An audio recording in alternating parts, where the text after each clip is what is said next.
Hello everyone, welcome back. I already did a video on shooting this Flintlock rifle. In this video I'm going to talk about things that can make your muzzle loader um, less accurate, and the things that would make it less accurate, other than you just not aiming right, would you loading it inconsistently, okay? Now some of it, basically it's kind of inherent in the system. But we can, if we're aware of it, we can do things to kind of minimize it, okay? Well, first of all, one of the things is if you've shot this several times, there's going to be a buildup of residue in the barrel, okay? So depending on how much buildup you have in there, that's one thing that can affect the consistency from one shot to the next. Okay, so that's the first thing that can affect your consistency. The second thing is when you're actually loading it. Okay, with modern gunpowder, usually when we if we're reloading, we're measuring it by weight on a scale, and because of the measuring system, we tend to be a little bit more consistent.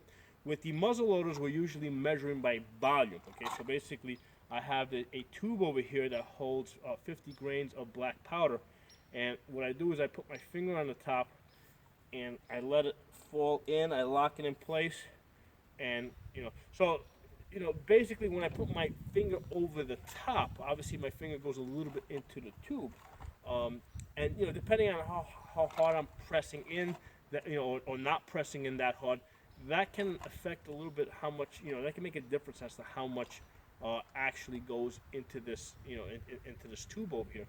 Now, it wouldn't be more than a grain or two of difference, but volume-wise. But that's something that can add to the overall system. Okay.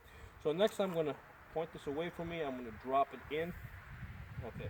So as I've dropped it in, I can see that most of the powder went down, but I can also see that there's some powder that I just dropped in that kind of got stuck near the top over here, inside. Okay, and of course, I in this particular instance, I know I didn't drop any, but you can have instances where where you actually just miss this and you drop some of it, outside your barrel. Okay, so in this case, I was able to visually see that it all went into the barrel. But I can see, okay, now I'll bring it close to the camera, put my hand here so that it focuses.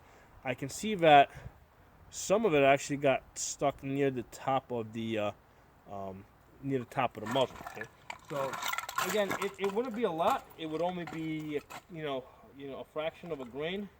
If I can knock that loose, some of it's still stuck there. So that but again, that's something that would affect the consistency from one shot to the next. Okay. Next, let's talk about the ball. I have a ball here. Sometimes I cast these myself. This particular batch I bought. Okay. If you're casting them yourselves, obviously there's a whole new area of possibility as far as being consistent from one ball to the next. Okay. So these are factory balls. They're going to be mostly consistent. But here's the thing. Basically, I need to wrap this in a cloth. In this case, I'm using a paper towel. The reason why I'm wrapping this is because basically this is a 45 caliber ball going into a 50 caliber barrel, and basically I need some way for the rifling on the ball to grip the. I need some way for the ball to grip the rifling in the barrel. Okay. Now, if you fire the gun a lot and it starts getting really dirty, a lot of that fouling can actually sometimes, you may not need a patch. That fouling will actually grip the ball and turn it. The gun isn't that dirty yet, so I need to wrap it in something that's going to allow it to grip that rifling. So I'm going to press it there. I'm going to get this thing started with the ball starter. Now, how much paper I use to wrap that ball, okay, or if I'm using cloth, from one shot to the next, I might be using more or less. That's also another point of inconsistency. Okay, that can also throw off the consistency from one load to the next. Okay, it's in there now. All right. So the next thing I'm gonna do is I'm gonna put some powder in the pan.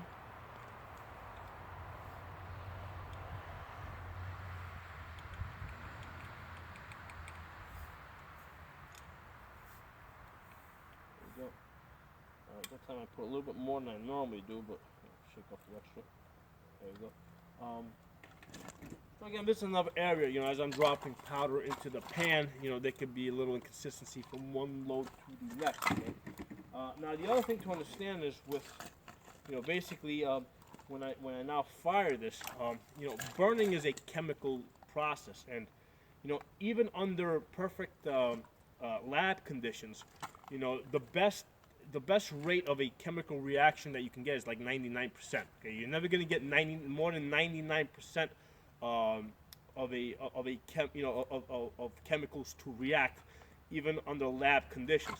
So, in realistic environment type of conditions, you're going to get a lot less than that. So, of all the powder I've put in this gun, I'm going to speculate that at least 5 to 10% of it is actually not going to burn.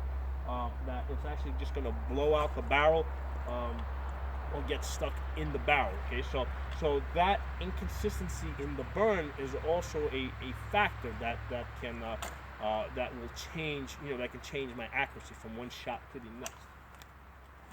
All right, and then the final thing is meat. Okay, now one of the things with the Flintlock, okay, is that there's basically two explosions happening. Okay, you have the initial one, you know, when the flint hits the striker over here, and it starts that, you know, it sets off that spark, and then the powder in the pan ignites. So when I fire this, it'll be like a poof. Okay, that is then going to go through a small little peephole, and it's going to ignite my main charge. Okay. And then that's going to burn, it's going to push the bolt out the barrel. The hardest part of all this is through that initial poof, right, through that initial charge, being able to focus on my sights, you know, particularly the front one, and stay on your target. Because what will typically happen is when the primer goes off, people will typically get distracted by that, and they'll flinch. And then by the time the secondary charge goes off, basically they've already moved that line. One of the nice things about this gun, it has two triggers here. One, the rear, you got a main trigger and a set trigger. And what's going to happen is that basically right now it's in the half cock position, so that's kind of like my safety. I'm not going to pull the gun back to the full charge position. And what I'm doing is I'm going to press on the set trigger. Okay, when I press on the set trigger, what that does is it sets the main trigger to a hair trigger.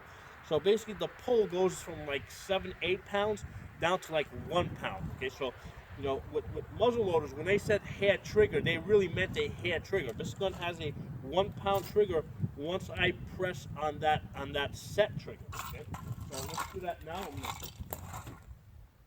Okay, that's back. I'm going to press on my set trigger. And that, now it's going to pretty much surprise me almost every time, okay? The second I touch it, it's pretty much going to go up.